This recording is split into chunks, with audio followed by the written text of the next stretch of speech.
12절에서 21절 말씀입니다. 사도행전 15장 12절에서 21절 말씀, 사도행전 15장 12절에서 21절 말씀입니다. 우리 한 절씩 교독하겠습니다. 구약성경 213페이지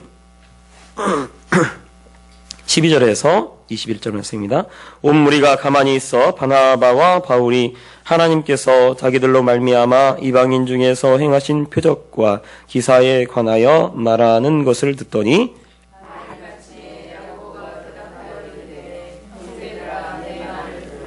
하나님이 처음으로 이방인 중에서 자기 이름을 위할 백성을 취하시려고 그들을 돌보신 것을 시므온이 말하였으니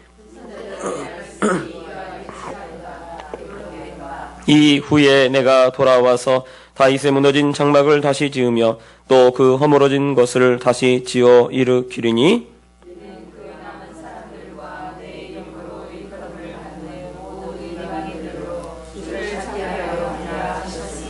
즉 예로부터 이것을 알게 하시는 주의 말씀이라 함과 같으니라.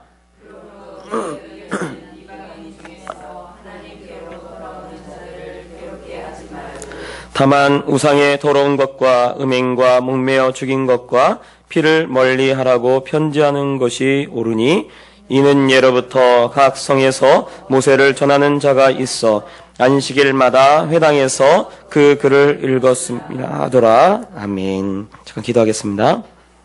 사랑의 하나님 아버지, 주님의 은혜와 사랑 감사합니다. 하나님, 이 시간 다 우리가 하나님 말씀 앞에 있습니다. 하나님, 이 저녁 시간에 또 하나님 앞에 나왔사오니 하나님께서 이 시간에 말씀하여 주시고 그 말씀이 우리 영혼에 생명되게 하시며 또 깨닫는 은혜 있게 도와주시고 또 하나님 말씀에 순종하는 그런 삶을 살아가는 우리 모두 되게 도와주시옵소서. 감사드리며 거룩하신 주 예수님 이름으로 기도합니다. 아멘. 할렐루야. 예, 우리가 지난주에 지금 예루살렘 회의가 열려가지고 할례할 거냐, 할례를 줘야 한다, 할례를 줘야 구원을 받는다, 아니다, 할례 없이 믿음으로 구원받는다, 이 이야기를 이것이 지금 이 문제를 통해서 이 예루살렘 회의가 벌어졌다는 이야기를 같이 말씀을 드렸습니다. 그러니까 사실은 이 예루살렘 회의가 열려서 지금 할례 문제를 이야기를 하고 있지만 할례 문제가 아니라 사실은 이 할례 문제보다도 더 앞서 있던 생각은 무엇이었냐면 바로 할례를 주나 안 주냐, 이 차이는 뭐냐면 이방인도 개종해야 된다는 거죠. 유대교로. 그래야 유대교로 개종했다는 증거가 무엇이냐면 할례를 받는 거예요. 할례를 행하는 거예요. 그러니까 이 생각 속에는 뭐가 있냐면 유대인들이 조금 더 우월하다. 하나님을 섬겨도 하나님을 믿어도 유대인들이 하나님을 믿으면 조금 더 낫다. 왜? 왜냐하면 자기들은 조상 때부터 하나님께 선택받은 사람이고 이방인들은 이제 하나님께서 선택한 사람이기 때문에 아무래도 조상 때부터 선택받은 우리가 더 조금 더 우월하다라는 이 우월의식이 그 유대인들 사이에 예수님을 믿어도 존재하고 있는 거예요. 그러니까 사실은 뭐 율법을 지키느냐 안 지키느냐, 율법대로 행해서 이 할례를 행하느냐 안 행하느냐 이 문제가 아니라 사실은 정말 그 엄밀히 속으로 들어가면 유대인 우월주의가 그 안에 있는 거죠. 그러니까 교회 안에 들어오면 우리는 다 형제요 자매가 된다고 제가 계속 몇 주에 걸쳐서 지금 말씀을 드렸습니다. 그래서요 사실은 우리가 하늘나라에 딱 올라가면 제가 그 얘기도 했어요. 계급의 차이가 있느냐, 하늘나라에 딱 올라가면 분명히 성경에서 보면 물론 뭐 해같이 빛날 사람, 별같이 빛날 사람, 그렇게 그럴 사람이 있는 반면에 어떤 사람은 부끄러워서 그 잔치에 들어가지도 못하고 옷을 준비하지도 못하고 바깥 어두운 데 나가서 슬피 울며 이를 가는 사람도 있고 그렇게 표현을 해놓고 있습니다. 천국에 대해서 비유할 때 여러 모습들이 있단 말이에요. 그리고 또 그 사도 바울도 공력을 태우는데 신앙생활한 그 공력을 태운다는 거예요. 그래서 불로 공력을 태우는데 어떤 사람은 금, 은, 보석으로 집을 만들었고 어떤 사람은 지푸라기, 나무, 풀로 집을 만들었다는 거예요. 근데 불로 태우면 뭐만 남겠습니까? 당연히 금, 은, 보석만 남는 거죠. 그런데 거기서 뭐라고 되어 있냐면 바울이 그런 사람은 구원은 받되 불 가운데서 구원받는 것과 같다라고 되어 있습니다. 그러니까 불 가운데서 구원받는다라고 하는 것은 지옥에 들어가는 것으로부터만 구원을 받은 거예요. 그러면 저 하늘에 딱 올라갔어요.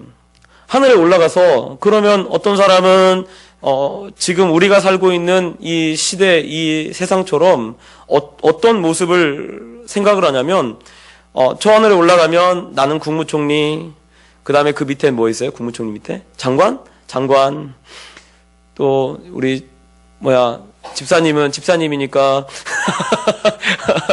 예를 드는 거예요. 차관. 그러면 총리가 높잖아. 그죠? 나는 목사니까 국무총리. 박기순 권사님이니까 장관. 그리고 이제 송혜재 집사님은 집사님이니까 차관. 뭐 예를 들어 이렇게 됐다고 해봐요. 물론 이제 하늘로 올라가면 거꾸로 돼 있을지도 몰라요. 그런데 사실은 그런 계급이 아니라는 거죠. 그래서 제가 말씀드리기를 제가 고향에 내려가면 저는 그냥 우리 저기 처갓집 가면 김서방이에요. 김서방. 김서방. 우리 집 가면 형이 저한테 목사님 하면서 뭐 이렇게 존댓말 안 써요. 그냥 제 이름 불러가면서 동생 취급하지. 제가 여기 목사라고 해서 거기 집에 딱 갔는데 집에서도 우리 아버지가 저한테 보고 어휴 김재선 목사님 오셨어요. 그리고 여기 앉으세요. 뭐 이렇게 앉으세요. 저 제일 끝에 가서 앉아요. 왜요? 가족이니까요. 가족이에요. 즉 그 말은 천국에 올라가면 다 똑같아요. 가족이에요. 다만 상이 틀리죠. 받는 상이 틀릴 뿐이지 계급의 차이가 나는 것이 아니라 상급의 차이가 나는 것입니다. 주를 위해서 섬기고 헌신하고 했으면 큰 상급을 받는 것이고 주를 위해서 헌신하지 못했다 할지라도 우리는 주님 안에서 하나님의 자녀가 되는 거예요. 여러분 집에서요, 여러분 자녀들도 그렇겠지만 다 자녀들이라고 해서 다 잘 삽니까? 그런 거 아니잖아요. 어떤 자녀는 좀 잘 사는 게 좀 잘 여유 있게 살고 어떤 자녀는 조금 힘들게 살고 그렇게 되잖아요. 그러면 집에 그 힘들게 사는, 예를 들어 힘들게 사는 그 자녀가 오고 그리고 좀 잘 사는 자녀가 왔다고 해서 엄마 아빠가 차등을 주나요? 아니죠. 똑같은 자녀예요. 똑같은 자녀입니다. 똑같은 가족이고 똑같은 그런 하나의 식구예요. 그래서요, 우리가 주님 믿는 순간에 다 하나가 되는 그런 가족이 되는 거예요. 가족이. 그러니 얼마나 이 기가 막힌 패밀리입니까? 우리. 그래서요, 우리가 형제요, 자매요 하는 것이 굉장히 옳습니다. 그래서 이제 그 얘기를 하고 제가 지난주에 베드로 얘기를 하면서 베드로가 강조했던 것은 무엇이었냐면 하나님의 선택이었다는 거예요. 베드로가 먼저 선택한 것이 아니고 베드로가 고넬료를 먼저 선택한 것이 아니고 베드로가 고넬료를 먼저 선택해서 고넬료에게 복음을 전하러 갔던 것이 아니고 먼저 하나님께서 고넬료를 선택하셔서 고넬료를 부르시고 고넬료를 구원하시기 위해서 바로 베드로를 고넬료의 가정에 보냈다라는 거죠. 그러니까 우리가 그 구원이 어디서부터 오는가? 하나님의 선택으로부터 오는 겁니다. 하나님의 선택으로. 이게 먼저예요. 그러니까 하나님이 먼저 부르셨기 때문에 우리가 다 이 자리에 나와 있는 거예요. 제가 보니까 부르심 교회도 아무나 못 오는 것 같아요. 왜요? 우리 교회는 부르심 교회야. 하나님이 불러야 오지? 왔다 가도 다 가요. 근데 여러분, 불러서 우리 교회로 하나님이 불러서 여기 남아 있는 거예요. 그렇게 아시길 바랍니다. 할렐루야. 예, 아무나 못 와요. 아무나. 왜? 불러야 오는 거예요. 물론 또 다른 교회는 또 다른 교회 거기로 또 부르신 거죠, 하나님이. 제 말은 하나님이 불렀기 때문에 우리가 교회에 나와서 예배를 드리고 있고 이 자리에 앉아 있는 것입니다. 그러니까 먼저는 무엇이 먼저냐면 내가 의지를 가지고 하나님을 믿어야겠다라고 하는 내 의지가 먼저가 아니고요. 하나님의 선택과 부르심이 먼저입니다. 베드로가 사실은 그 얘기를 했던 거예요. 그 얘기를 하면서 야, 구원하는 것이, 하나님이 구원하는 것이 할례로 말미암아 구원했느냐? 그게 아니었다는 거죠. 이방인을 하나님이 선택하고 부르셔서 나를 그곳에 보내가지고 복음을 전하게 했는데 우리에게 일어났던 일이 똑같이 그에게 일어났다는 거예요. 우리에게 일어났던 일보다 조금 못하게 일어나는 것도 아니고 우리에게 일어났던 일이 똑같이 이 베드로에게도 그 고넬료의 가정에도 똑같이 이루어졌다는 거죠. 그러니까 하나님이 구별 없이 이방인이나 유대인이나 구별 없이 하나님 불러가지고, 그리고 자기도, 지금 이 베드로도 생각해 보니까 하나님이 이방인이나 유대인이나 구별 없이, 차별 없이 하나님 구원하시는 것은 하나님의 선택과 부르심, 즉, 하나님의 은혜로 된 것인 줄 나도 안다라고 해서 이 지금 11절에 그렇게 이야기를 하고 있는 거예요. 그래서 우리는 그들이 우리와 동일하게 주 예수의 은혜로 구원받는 줄 믿노라라고 되어 있어요. 은혜라고 하는 것이 무엇입니까? 선물이라는 것입니다. 선물. 선물은요, 대가 없이 주어지는 거예요. 만약에 내가 열심히 일했어요. 일을 해가지고, 아유, 수고하셨네요. 이것 좀 가져가세요. 하면 이게 뭐예요? 선물이에요? 대가예요. 그건 대가. 그런데 내가 일 하나도 안 했는데, 내가 뭐 구원받을 만한 뭐 하나도 없는데, 하나님이 나를 선택했어요. 불러가지고, 나를 불러서, 그리고 믿음을 주셔서 나를 구원시켰단 말이에요. 즉, 고넬료의 가정처럼, 하나님이 고넬료를 선택하시고 택하시고 그리고 이 고넬료의 가정을 불렀다라고 지금 베드로가 그렇게 얘기를 했던 겁니다. 그러니까 할례파 사람들, 바리새파 사람들이 막 그 할례를 받아야 한다고 막 주장하다가 베드로가 딱 일어서서 그 얘기를 딱 하니까 하나님이 먼저 선택한 것이 아니냐. 너희의 구원이 너희가 행위에 있냐? 아니다. 할례 받은 것이 있는 것이 아니라 하나님의 선택과 부르심에 있다라고 하니까 그 말에 거기 있는 모든 사람들이 변론이 싹 사라졌어요. 왜요? 맞거든요. 하나님, 구원하심이 하나님의 부르심에 있는 거예요. 하나님의 선택이 있는 거예요. 그걸 생각하면 얼마나 여러분 감사합니까? 내가 무엇이 반대? 아니, 내가 좀 이쁘게, 우리 최은성 권사님처럼 예쁘면 하나님이 좀 선택할지 모르겠어요. 아니, 그런 게 아니잖아요. 예뻐서 선택한 게 아니고, 내가 어떤, 좀 잘나가지고 선택한 게 아니고, 그렇게 태어나고, 그리고 하나님 부르신 거예요. 어제 이렇게 기사 하나 보니까 그러더라고요. 어떤 탤런트의 딸이 아빠한테 이렇게 질문하는 거 나오더라고요. 저 보지는 못하고, 기사로 보니까 이렇게, 아빠, 나는 왜 이렇게 생겼어? 오빠도 예쁘고, 엄마도 예쁘고, 아빠도 예쁜데, 왜 나는 이렇게 생겼어? 라고 이 딸이 아빠한테 그렇게 묻는 그 기사가 나왔더라고요. 그거를 어떻게, 사실은 딸이 선택한 거 아니잖아요. 그리고 또 아빠도 선택한 거 아니에요. 그냥 그렇게 태어난 거예요. 그리고 예뻐서 내 딸로 선택한 것도 아니고, 그냥 그렇게 태어나도록 되어진 거죠. 그것처럼 하나님께서 우리를 선택할 때 우리가 이뻐서 선택한 게 아니고 하나님이 그냥 부르셨어요. 왜? 은혜 주시려고, 선물 주시려고, 축복 주시려고 하나님의 자녀로 우리를 부르신 겁니다. 이게 얼마나 큰 은혜입니까? 이게 얼마나 큰 감사고 이게 얼마나 큰 영광입니까? 그래서요, 오늘 말씀에 그렇게 얘기를 하니까 이제 그 말에, 베드로의 그 말에 조용해지니까 바나바와 바울이 그 예로 하나님께서 자기들로 말미암아 이방인 중에서 행하신 표적과 기사에 관해서 말을 하게 되는 거죠. 즉 그 말은 바울과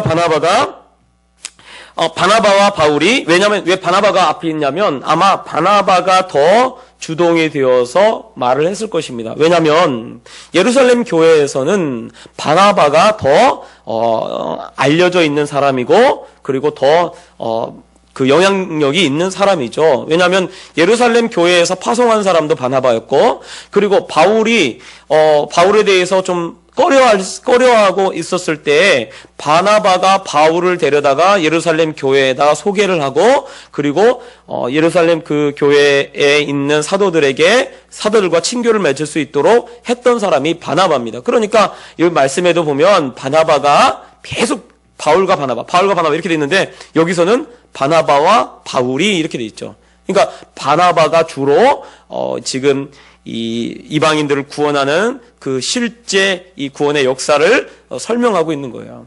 그런데 무엇을 지금 중심에서 얘기합니까? 이방인 중에서 행하신 표적과 기사에 대해서 말한다는 거죠. 표적과 기사. 즉 그 말은 만약에 하나님이 선택하지 않고 하나님이 부르시지 않았으면 그 안에 아무런 일도 안 일어나는 거죠. 왜? 하나님이 선택하지 않은 거니까. 그런데 이방인에게도 똑같이 예루살렘 교회에서 일어나는, 유대인들에게 일어나는 똑같은 일들이 고넬료의 가정뿐만 아니라 다른 이방인들에게도 그대로 일어났다는 거예요. 그것도 할례를 행하지 않아도 복음을 전하고 예수님을 믿는 믿음만 전했는데, 그 믿음에 놀라운 표적과 기사가 일어나서 하나님께서 그 말씀을 증거하시고 그들이 구원받은 것을 증거하셨다는 거예요. 즉 그 말은 하나님이 선택하셨다는 거죠. 이방인들을 먼저 하나님이 선택했는데, 지금 바울과 바나바가 왜 당신들이 할례를 행하라고 하느냐라고 지금 반문하는 거죠. 할례 없이도 하나님이 이미 구원받은 사람으로 선택해서 갖은 표적과 기사를 일으켜서 그들을 구원했는데, 구원한 증거들이 그들에게 막 나타났는데 왜 지금 할례를 받아야 구원받느냐라고 지금 이야기를 하고 있는 것입니다. 그러니까 사실은 하나님은 구별 없이, 차별 없이 이방인이나 유대인이나 헬라인이나 다 똑같이 대하고 계시고, 누구든지 예수 그리스도를 믿는 믿음이 있으면 구원함을 주시고, 그리고 그들에게 기적과 기사와 표적과 기사가 일어나도록 그렇게 하셨다는 것을 이야기를 하고 있는 것입니다. 그때 야고보가 일어나죠. 여러분, 이 당시에 이 예루살렘 교회의 책임자가 누구냐면 바로 야고보입니다. 지난주에도 말씀드렸지만 이 야고보는 다른 야고보가 아니고 이 야고보서를 쓴 야고보, 즉 예수님의 형제였던 야고보입니다. 그리고 예수님의 형제였던 야고보가 지금 이 첫 번째 예루살렘 회의에 어떻게 보면 총회장이에요. 총회장.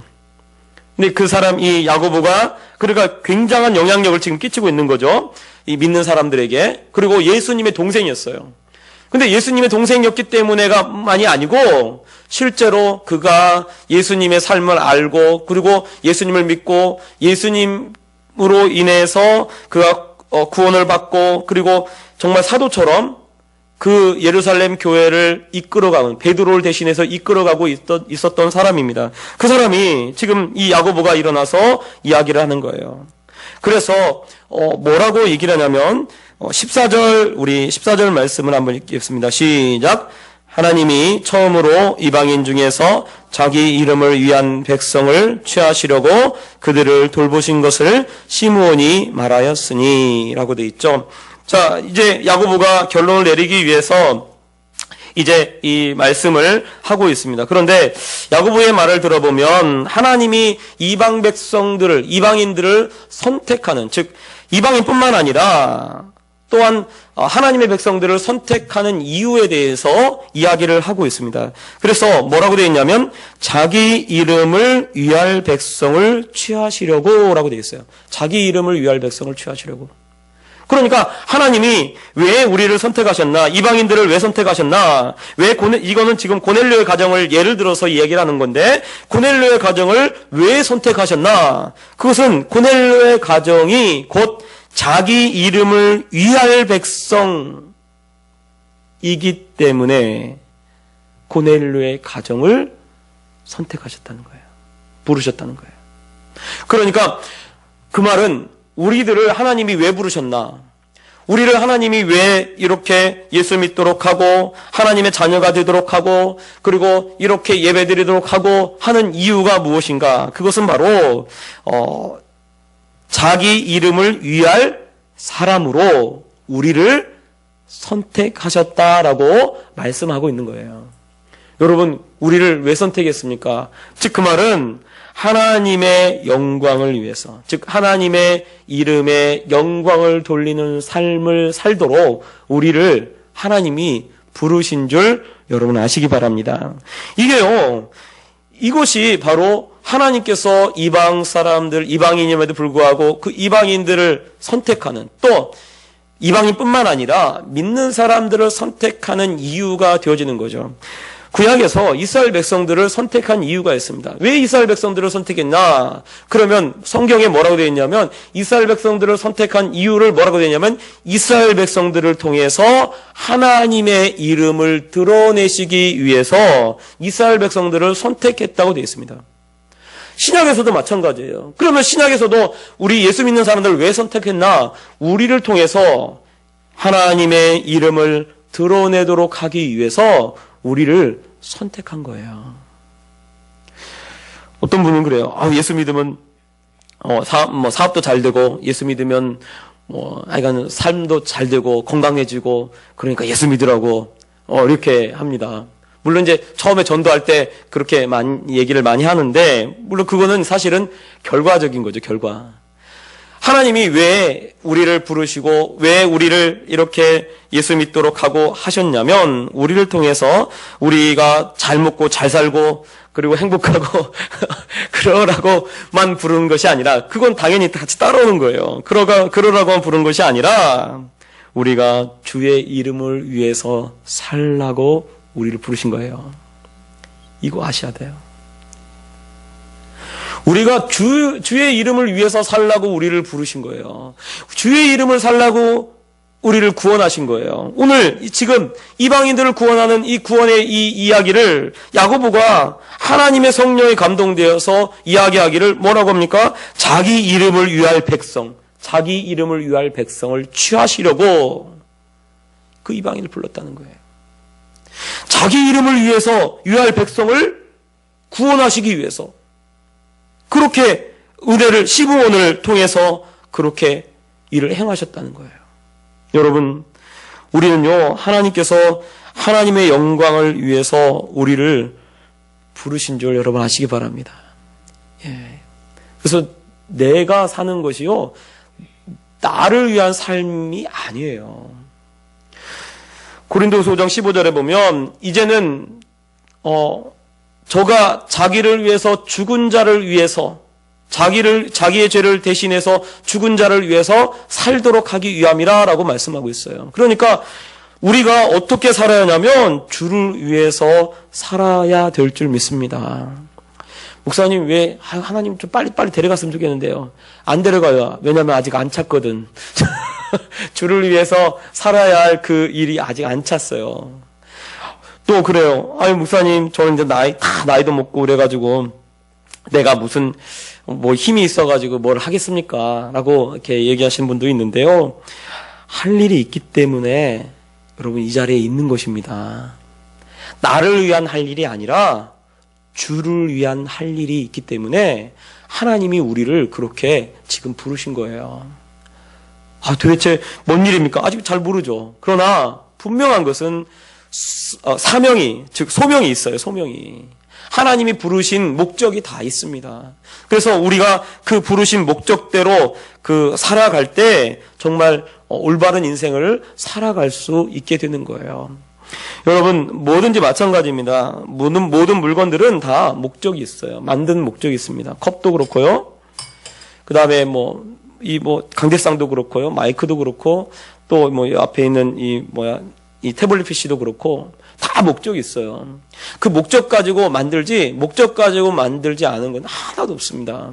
사람이 만드는 모든 것들은 다 목적이 있어요. 그런데 하물며 하나님께서 우리를 만드시고, 하나님께서 우리를 선택하시고, 하나님께서 우리를 부르셔서 이 자리에 예수님 믿게 했는데, 그리고 이 땅에 지금 삶을 살아가도록 하고 있는데, 하나님이 그냥 목적 없이 부르셨겠습니까? 절대로 목적 없이 부르지 않습니다. 사람도 자기의 목적에 맞춰서 모든 일을 합니다. 목적 없이 그냥 혼자 아무거나 만들고 이러지 않아요. 다 목적을 가지고 만듭니다. 어느 누구도 마찬가지.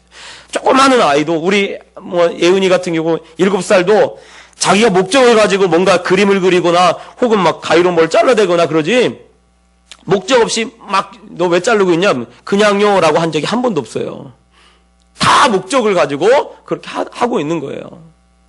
하나님께서 우리를 목적이 있어서 부르셨는데, 어떤 목적? 바로 주의 이름을 위해서 살라고 하는 목적으로 우리를 부르신 줄 여러분 아시기 바랍니다. 그래서요, 내가 지금 살고 있는 것은 사실은 나를 위해서 살아가는 것이 아니고 주의 이름을 위해서, 주의 이름을 높이기 위해서 그렇게 살도록 부르셨어요. 그래서 이 소명을 알 때 우리가 우리의 삶이 바른 삶이 되어지고 바른 인생이 되어질 줄 믿습니다. 또 오늘 말씀해 보면 야고보가 이 앞에 있는 지금 고넬료의 이 이야기를 이야기하고 나서 다시 어떤 것을 언급을 하냐면 이 아모스 9장 11절 12절 말씀을 언급을 해요. 그게 이제 여기 선지자들의 말씀이 이와 일치하도다 기록된 바, 우리 16절, 17절, 18절 같이 한번 읽겠습니다. 시작.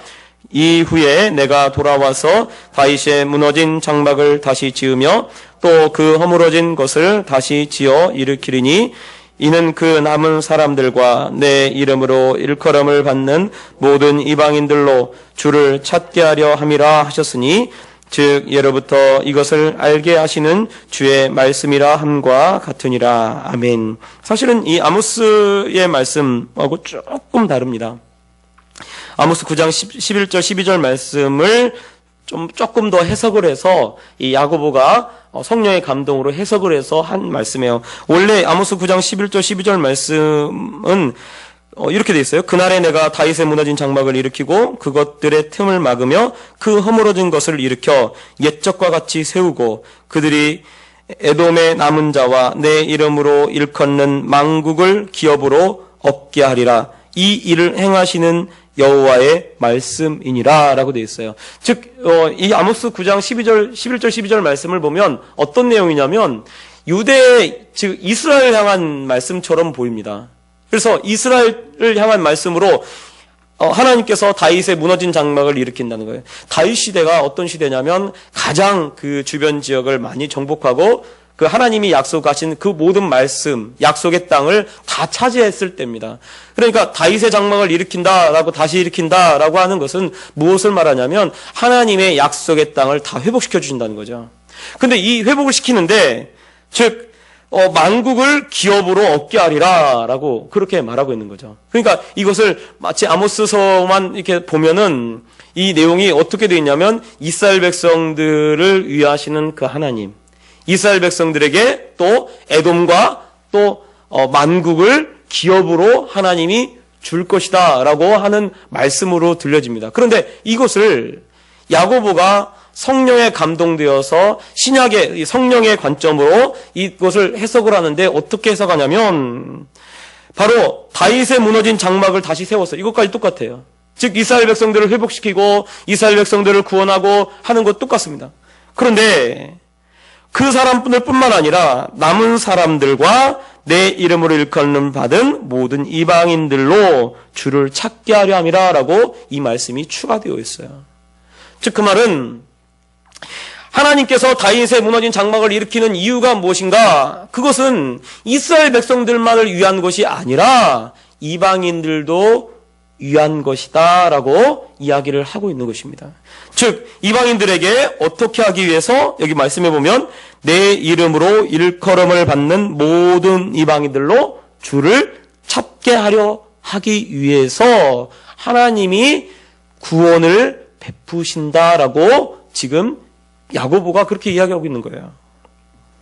즉 그 말은 하나님이 우리를 왜 부르셨나? 왜 부르셨나? 아까도 이 하나님이 불러서 우리가 구원받았다고 얘기를 했는데 하나님이 우리를 왜 부르셨나? 그것은 바로 하나님으로 일컬음을 받아서 주를 찾도록 하기 위해서.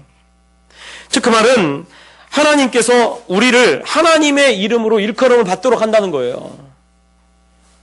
그래서 성경을 보면, 세상을 보면 예수 믿는 사람이 잘못하면요, 어떻게 막 그 대서특필되는지 몰라요. 예수 믿는 사람 잘못하면 특히 목사님 잘못하면 금방 나오죠. 조그마한 거라도 막 다 나오더라고요.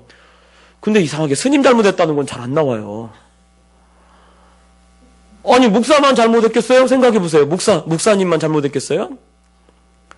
또 장로님 잘못했다는 거 또 이렇게 잘 나와요. 그런데 다른 분들 잘못했다는 거 별로 나오지도 않아요. 그리고 뭔가 조금만 잘못하면 아우 교회에서 이렇게 한다고 막 하면서 그렇게 합니다. 제가 한번 얘기했나 모르겠네. 했을 거예요. 아니 대학교 4학년 때 갑자기 수업을 딱 들어갔는데 그 전주에 안 나왔다고 수업을 마지막 학기 때 수업을 딱 들어갔어요. 어떤 전공 과목인데 이제 취업도 다 되고 막 이래가지고 별로 필요 없으니까 이제 안 들어갔었어요. 안 들어간 게 아니라 못 들어간 거예요. 뭐 때문에 못 들어가가지고 그 다음 주에 딱 갔는데 그날 시험 보는 거예요, 갑자기. 저는 몰랐어요. 알려주지도 않고 친구들이. 그래서 딱 가서 왔는데 그날 한 10분 전에 도착했는데 시험 본다는 거예요. 10분 전에. 급한 마음에 제가요, 그 책상에다가 열심히 썼습니다. 열심히 왜냐면 안 되면 보고 베끼려고 열심히 막 쓰고 있었더니 옆에서 제 친구가 하는 말, 저를 아는 사람이 하는 말이, 너도 책상에 뭐 쓰냐? 그러는 거예요. 얼마나 부끄럽든지. 너 예수 믿는 거 내가 뻔히 아는데, 걔는 예수 안 믿거든요? 근데 너 예수 믿는 거 뻔히 아는데, 너도 책상에다가 이렇게 쓰냐? 이러더라고요. 그래가지고, 아니야, 외우려고 그래. 이러고 싹 지웠어요. 그리고 시험 봤어요, 그냥. 물론, 그래도 시험 잘 줬더라고요, 점수는. 마지막 학기니까 취업해야 하니까, 교수님이 시험 점수를 잘 줬는데, 제일 못 본 애도 A 주고 그랬어요.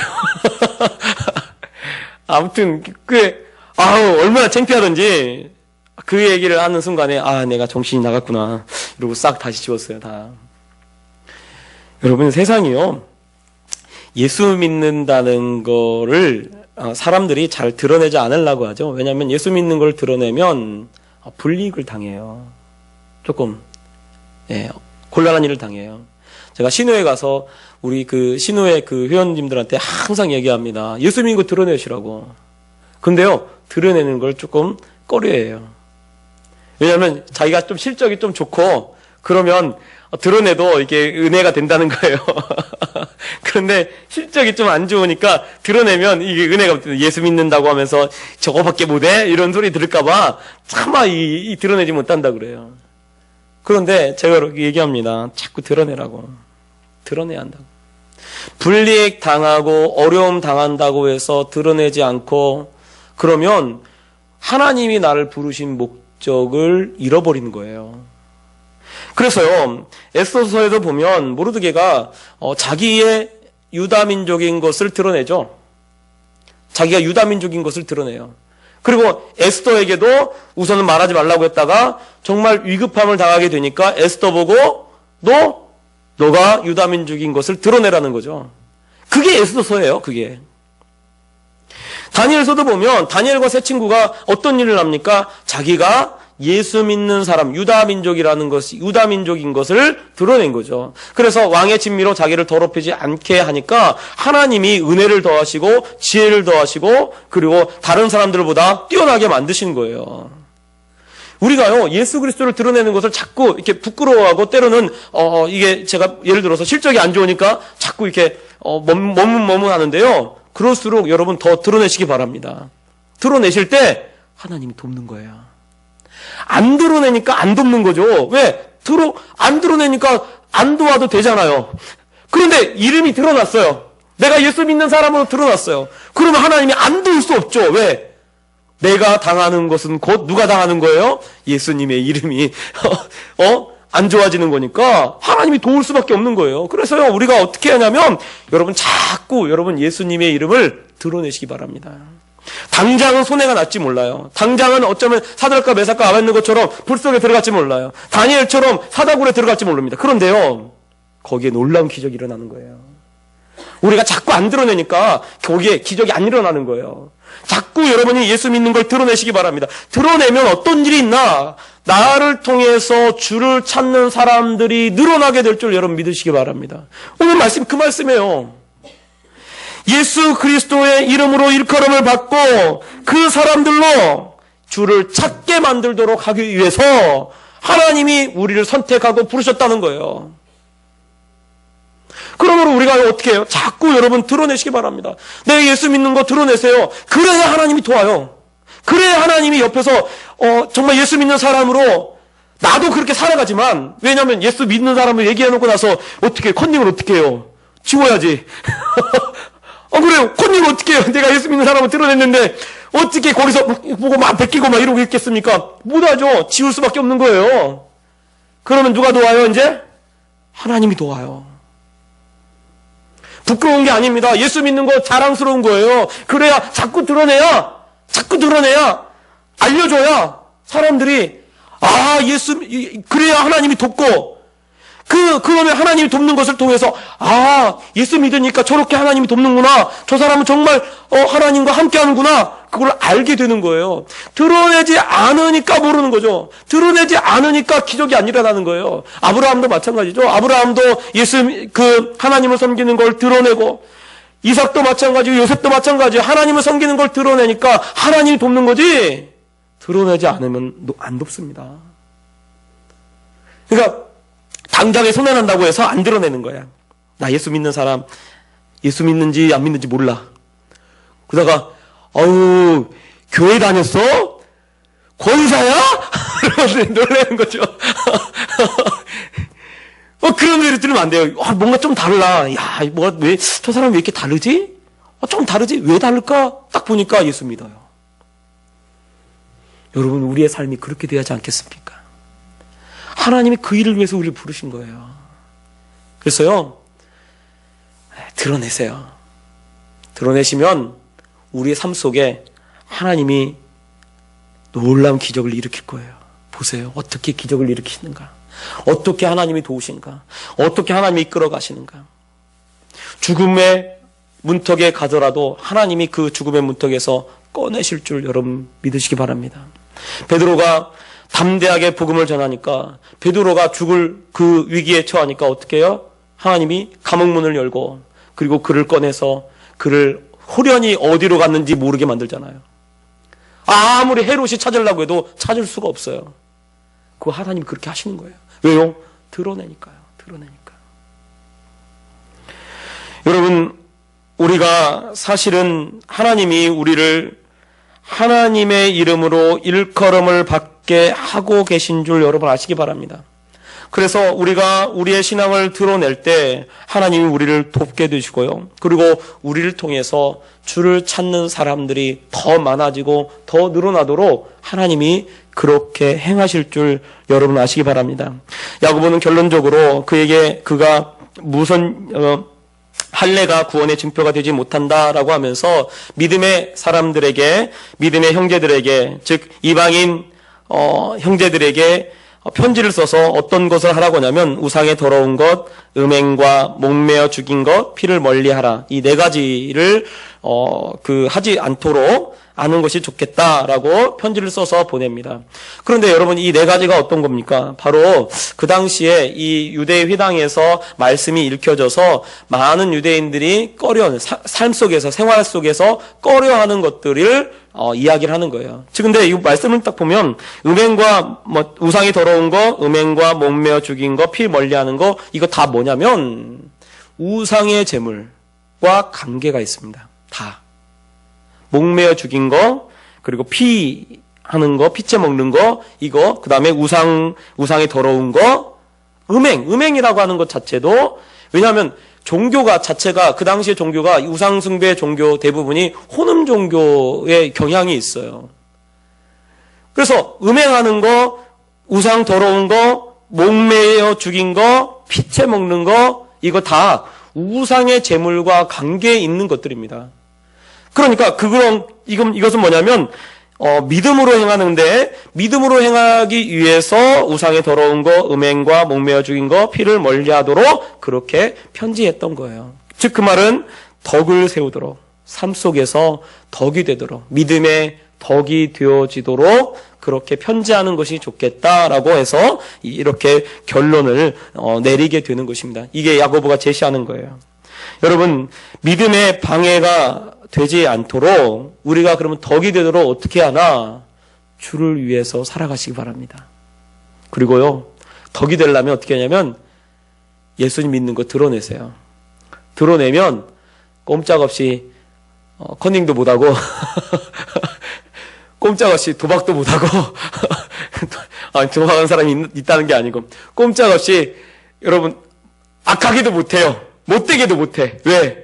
예수 믿는 것 때문에, 예수 믿는 것 드러냈기 때문에. 그렇게 할 때요, 하나님이 우리를 돕기 시작합니다. 하나님이 우리를 위해서 일하기 시작해요. 여러분, 그래서요, 예수님을 믿는 것을 드러내셔서 정말 하나님이 우리의 삶을 돕고 또 우리를 통해서 예수 그리스도가 드러나고 또 많은 사람들이 우리를 통해서 예수님을 찾게 되는 그런 놀라운 그런 역사가 우리를 통해서 또 우리 교회를 통해서 일어나기를 소원합니다. 기도하겠습니다.